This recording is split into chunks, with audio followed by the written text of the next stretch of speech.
Assalamualaikum warahmatullahi wabarakatuh. Perkenalkan, saya Ahmad Hafid Alwi. Saya merupakan dosen di program studi pendidikan ekonomi di Universitas Negeri Yogyakarta. Cabang keilmuan saya adalah pendidikan ekonomi. Video pembelajaran ini merupakan salah satu syarat yang diajukan untuk memenuhi penilaian sertifikasi dosen pada pernyataan diri dosen dalam unjuk kerja Tridharma Perguruan Tinggi di bidang pengajaran. Selama kurang lebih 7 tahun menjadi dosen, saya telah mengampu beberapa mata kuliah. Pertama, strategi pembelajaran ekonomi. Kedua, pembelajaran ekonomi digital. Ketiga, teknologi informasi dan komunikasi 2. Keempat, perbandingan pemikiran ekonomi. Kelima, transformasi digital. Dan yang terakhir, kewirausahaan. Pada kesempatan ini, saya akan menjelaskan salah satu mata kuliah yang menjadi mata kuliah pokok saya, yaitu strategi pembelajaran ekonomi. Mata kuliah ini membahas konsep dasar strategi belajar mengajar, termasuk di dalamnya adalah pendekatan, model, metode, teknik, dan taktik dalam pembelajaran. Dalam pembelajaran ini, keterampilan dasar mengajar juga diajarkan, termasuk penguatan proses pembelajaran, implementasi kurikulum, dan mendesain pembelajaran abad 21 yang mampu meningkatkan keaktifan dan high order thinking skill mahasiswa. Mahasiswa akan mempelajari berbagai teori terkait strategi pembelajaran dan akan mempraktekannya dalam bentuk team teaching. Pembelajaran di kelas menggunakan model pendukung pembelajaran saintifik, mind map based learning, project based learning, problem based learning, discovery, dan inquiry. Pengalaman belajar yang dilakukan mahasiswa antara lain meliputi aktivitas mengamati, membaca, menanya, mengumpulkan informasi, menalar, mengomunikasikannya, kemudian dan juga mencipta. Sistem evaluasi yang digunakan menggunakan penilaian autentik dengan teknik penilaian tes, observasi kinerja, dan penilaian produk berupa rencana pembelajaran. Nilai-nilai karakter yang dikembangkan meliputi religiusitas, mandiri, tanggung jawab, disiplin, peduli, kerjasama, santun, dan toleran. Dalam mata kuliah ini diharapkan dapat memenuhi capaian pembelajaran mata kuliah, antara lain, 1. Menginternalisasi nilai karakter dan etika akademik dalam pembelajaran. Kedua, mendeskripsikan konsep strategi belajar mengajar, standar proses pendidikan, meliputi pendekatan, metode, teknik, dan taktik. Profesionalisme guru, belajar dan mengajar dalam standar proses pendidikan. Yang ketiga, mengidentifikasi ilmu dasar neuroscience. Yang keempat, mendeskripsikan berbagai pendekatan pembelajaran. Yang kelima, mengidentifikasi strategi penciptaan iklim yang kondusif bagi belajar siswa dengan tepat. Yang keenam, menyusun skenario pembelajaran dalam bentuk prototipe. Dan yang terakhir, mendemonstrasikan metode pembelajaran, teknik, dan taktiknya. Bobot mata kuliah ini adalah 2 SKS dengan waktu 100 menit di setiap pertemuannya. Referensi utama mata kuliah ini, yang pertama adalah Teaching and Learning STEM, karya Felder tahun 2016. Kemudian Teaching and Learning Strategies for Thinking Classroom, karya dari Crawford. Kemudian yang ketiga, Accelerated Learning Technique for Students, karya McCulloch. Kemudian yang keempat, Mind Map Mastery dari Tony Buzan. Kemudian yang kelima adalah Kagan Cooperative Learning dari Kagan. Kami tidak lupa melakukan beberapa penelitian untuk mengintegrasikan dalam beberapa materi perkuliahan ini. Di antaranya, penelitian yang pertama, efektivitas mobile apps pada metode mind map untuk meningkatkan hasil belajar dan mengurangi penyalahgunaan smartphone. Yang kedua, yaitu strategi pembelajaran kolaborasi daring, yaitu berupa panduan implementasi metode Jigsaw secara online. Dalam setiap proses pengajaran mengandung 3 aspek, yaitu delivery, interaction, and assessment. Untuk mendukung aspek delivery, saya memulai perkuliahan dengan memotivasi dan memberikan apersepsi. Hal ini bertujuan untuk menciptakan suasana yang positif agar mahasiswa siap untuk belajar. Selanjutnya, saya menyajikan materi yang terstruktur dan sistematis untuk membangun struktur kognitif mahasiswa. Untuk membangun struktur kognitif itu dibutuhkan juga kehadiran teknologi dalam setiap proses pembelajarannya. Kami selalu mendiskusikan teknologi-teknologi terbaru apa yang bisa menunjang strategi pembelajaran. Untuk assessment, Evaluasi dilakukan antara lain tugas individu 15%, tugas kelompok 20%, UTS 25%, dan nilai UAS 40%. Saya juga menggunakan Learning Management System BISMART untuk menunjang perkuliahan.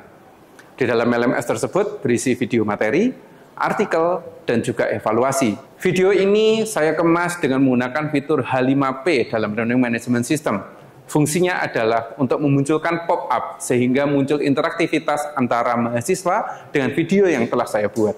Di dalam LMS ini, saya menggunakan evaluasi yang tentunya memberikan efektivitas dan efisiensi dalam saya bekerja. Sebagai contoh kali ini, saya akan menyampaikan cuplikan perkuliahan pada mata kuliah Strategi Pembelajaran Ekonomi pada pertemuan ke-13. Materinya adalah metode mind map. Selamat menyaksikan. Assalamualaikum warahmatullahi wabarakatuh. Waalaikumsalam warahmatullahi wabarakatuh. Gimana kabarnya hari ini? Sehat? Alhamdulillah sehat. Oke, hari ini kita akan mendiskusikan mengenai metode pembelajaran mind map. Tidak terasa kita sudah pertemuan ke-13. Tapi sebelum kita memulai perkuliahan pagi hari ini, mari kita berdoa dulu menurut agama dan keyakinan masing-masing agar apa yang kita pelajari dapat bermanfaat, dapat terserap dengan baik. Berdoa, silakan. Selesai. Nah, hari ini cukup spesial. Materinya adalah mind map. Ini salah satu materi yang saya suka karena saya ada histori dan ada kenangan dengan materi ini. Untuk perkuliahan hari ini, apa sih yang harus kalian pahami? Pertama, setelah mengikuti perkuliahan ini ya, kalian mampu menjelaskan teori dasar mind map. Yang kedua, mahasiswa mampu mengaplikasikan model mind map sesuai dengan sintak pembelajarannya. Sehingga nanti harapan saya adalah ketika saya menjelaskan mind map, Anda coba untuk terka, untuk pahami step by step mind map itu apa. Karena itu nanti yang akan kalian ajarkan ketika kalian sudah berada di sekolah. Yang ketiga, yaitu mahasiswa mampu menjelaskan sintaksnya, bagaimana sih urutan-urutannya dan lain sebagainya.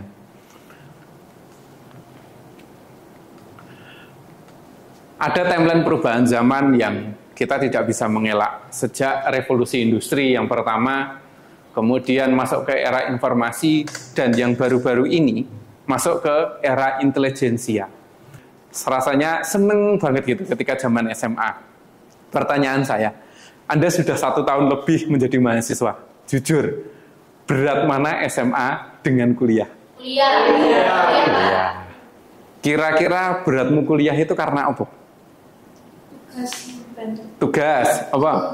Tuntutan. Tuntutan apa? Tuntutan untuk planning ke depannya itu apa? Oh. Kan ya udah tujuannya satu untuk kuliah. Tujuannya kalau SMA jelas ya, kuliah kemana kan, tinggal gitu. Tapi kalau sudah menjadi mahasiswa, lulus kita masih mikir, apakah saya masih menjadi beban hidup keluarga? Nah, kan kayak gitu. Itu masih menjadi pikiran memang. Ada lagi? Apa Mas? Umur Pak. Umur Semakin tua itu jadi beban Pak. Oh ya, umur yang terus bertambah tapi nasib semakin tidak jelas. Nah, kan gitu ya. Ketika kita kemudian belajar, ini ya, saya ingin menekankan. Ketika kita belajar, tantangan itu akan datang sesuai dengan perkembangan psikologis, perkembangan kognitif kita.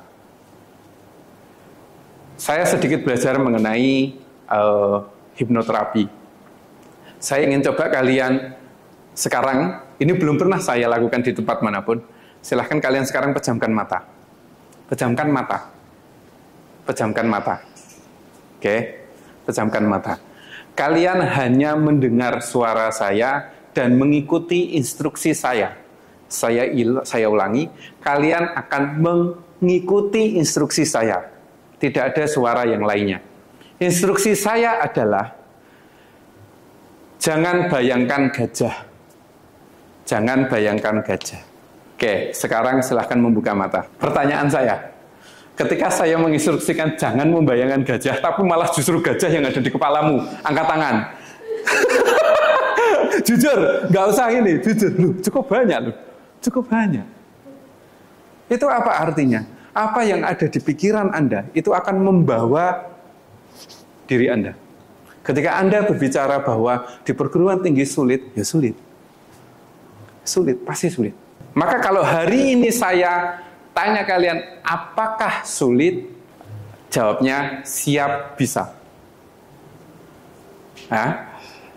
Apakah kuliah sulit? Siap, bisa. Tapi kalau sulitnya, ya sudah. Karena ketika kita menghadapi kesulitan, kita menutup mata kemudian menghela nafas. Kadang ada dua kalimat itu, antara bismillah bisa. Nah, tapi ada juga yang kok sulit toh. Kalau sulit ya sulit beneran. Sama kayak ini tadi.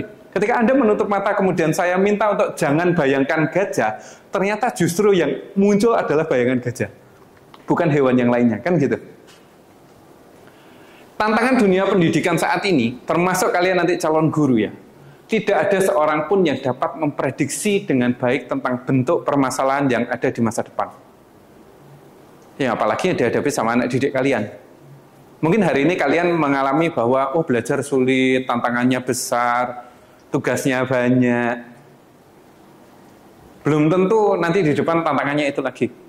Bisa lagi tantangannya tentang teknologi, tentang AI, machine learning, dan sebagainya. Masih banyak sekali.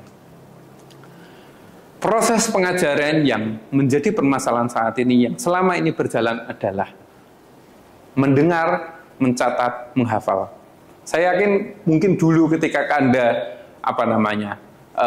ketika Anda masih di tingkatan SD, SMP, SMA, Anda terbiasa dengan pola ini. Anda mendengarkan gurunya, kalau kita ngomong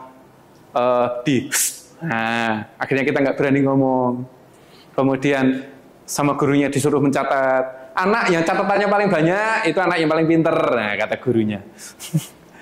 Dan rata-rata ketika sudah waktunya ujian, barulah mereka menghafalkan materi sebanyak-banyaknya. Habis itu ujian, setelah ujian, otak di reset, masuk semester berikutnya, lupa semua matkul kuliahnya. Ya apa enggak? Iya.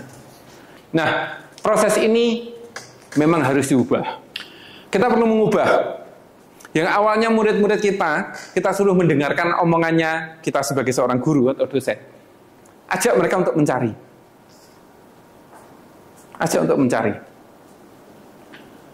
Berikutnya, mencari itu penting, Cah. Yang ini, penting. Saya pernah ketika saya masih mengajar di Malaysia dulu, saya menginstruksikan pada murid saya, baca muka halaman ini. Kemudian mereka baca. Nggak sampai 5 menit, dancer. Oke, saya senang, membacanya cepat, gitu ya. Terus kemudian yang lainnya mulai menyusul dancer. Loh, kok cepat? Gitu. Tak tanya materinya. Apa yang dimaksud dengan ini? Nggak ada yang bisa jawab. Saya kaget. Kemudian, tak lama kemudian ada guru atau cikgu dari Malaysia menghampiri saya. Pak, kita tak boleh seperti itu. Ajak mereka untuk mencari sesuatu. Dari situlah saya terengah. Oh iya. Akhirnya saya ubahlah metode saya. Yang awalnya dulu saya suruh baca halaman ini. Enggak. Akhirnya instruksi saya ganti.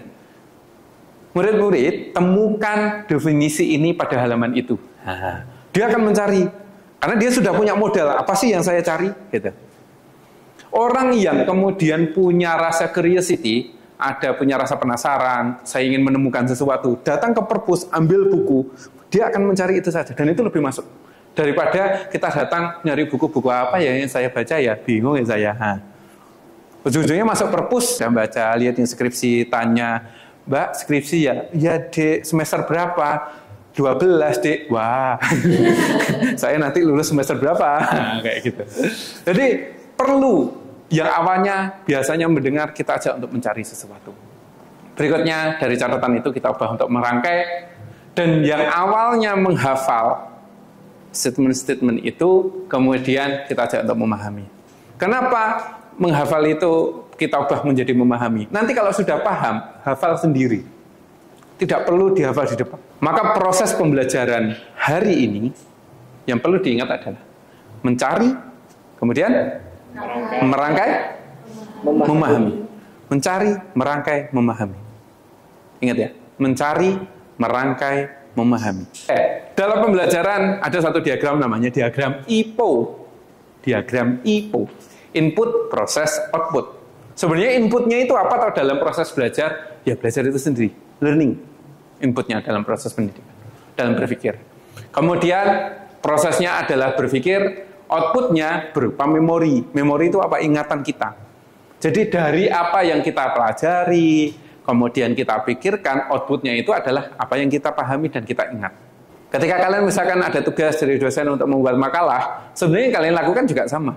Kalian mencari, kemudian kalian merangkai dari berbagai sumber, ya toh?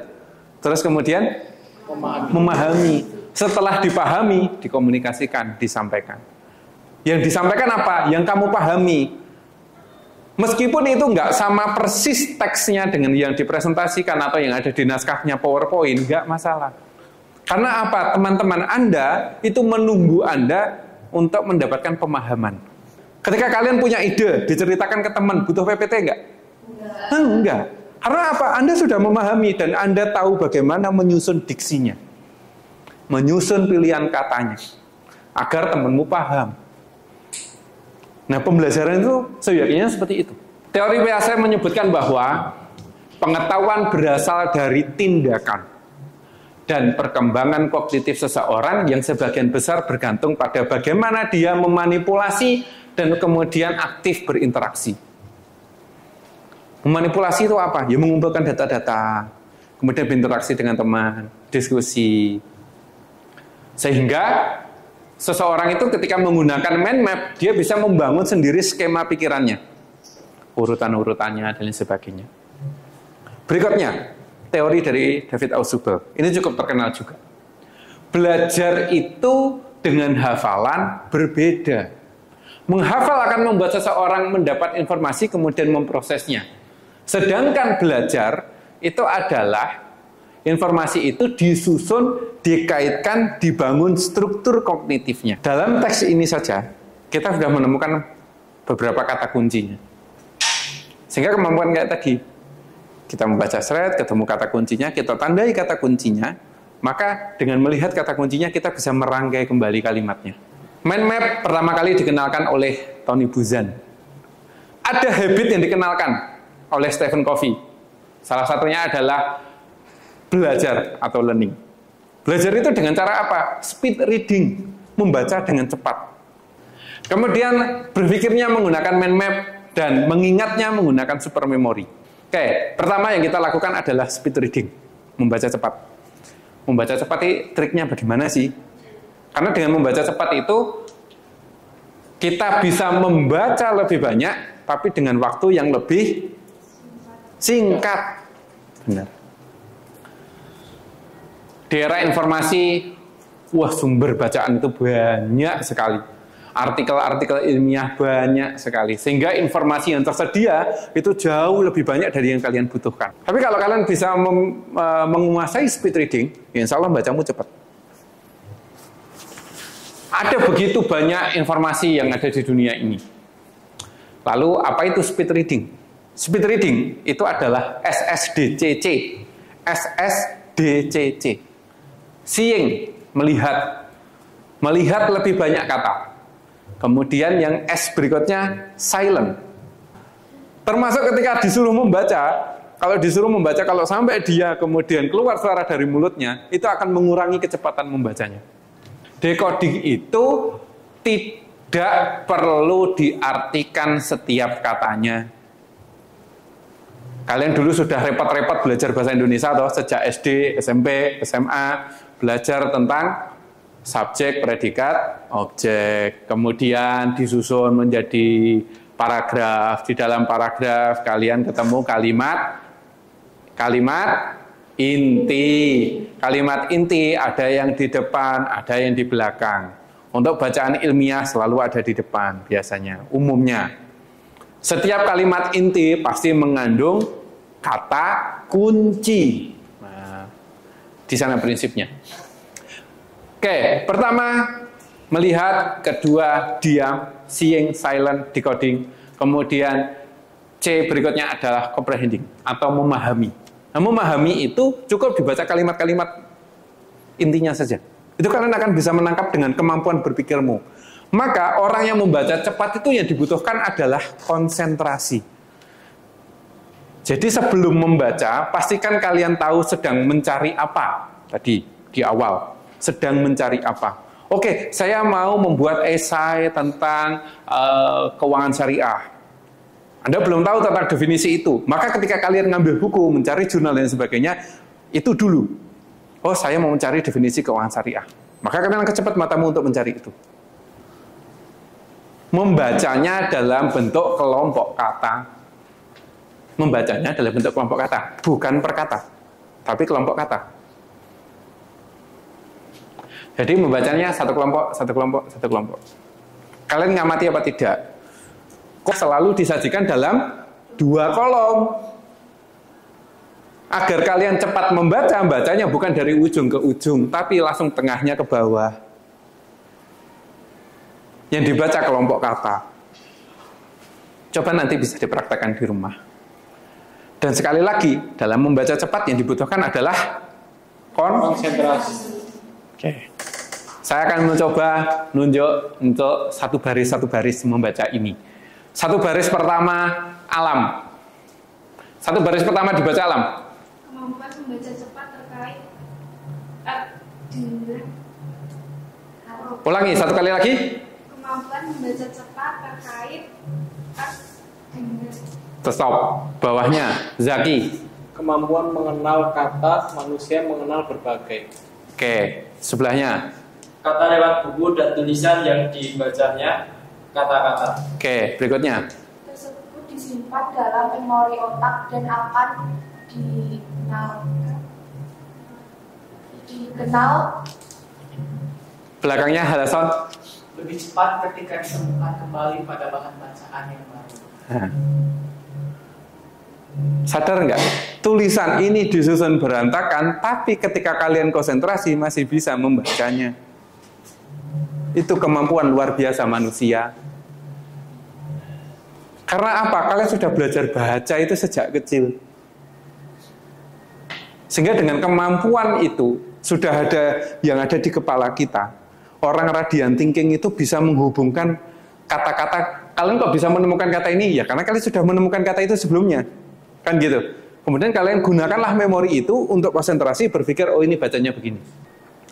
Nah, orang biasanya mencatat secara linier, ya dari kiri ke kanan. Sama kayak tadi, makanya kalian bacanya lama, karena terbiasanya apa? Linier nulismu.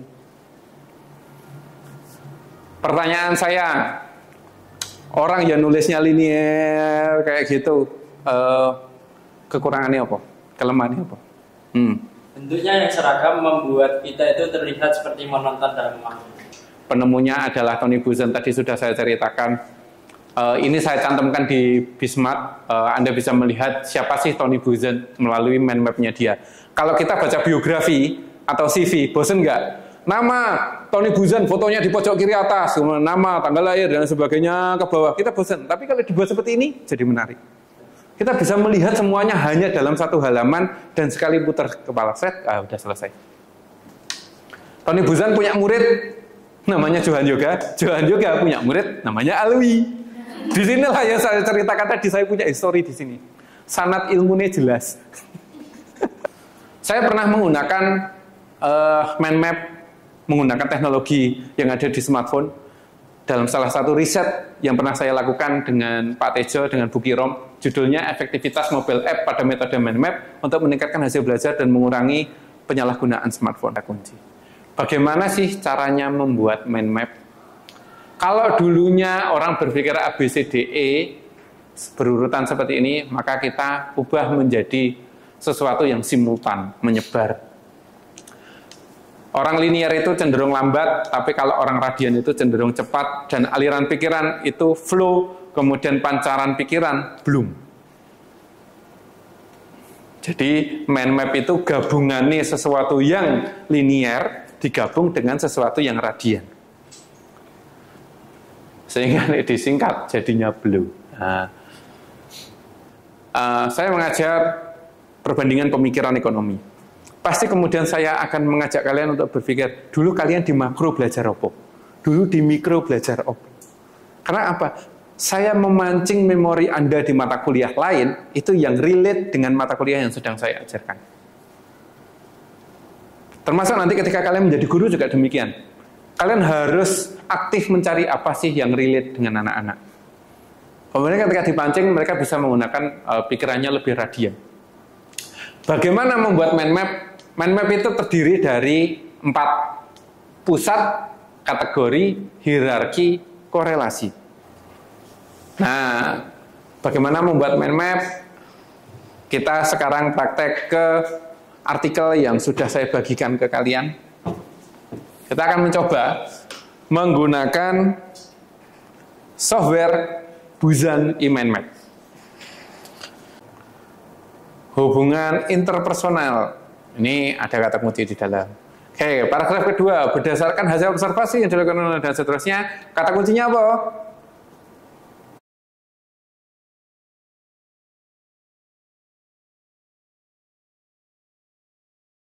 Bisa beneran. Gitu. Oke, berarti sudah bisa ya terkait dengan mind map? Bisa. Kita kembali lagi ke sini. Kita akan simpulkan apa yang kita pelajari hari ini.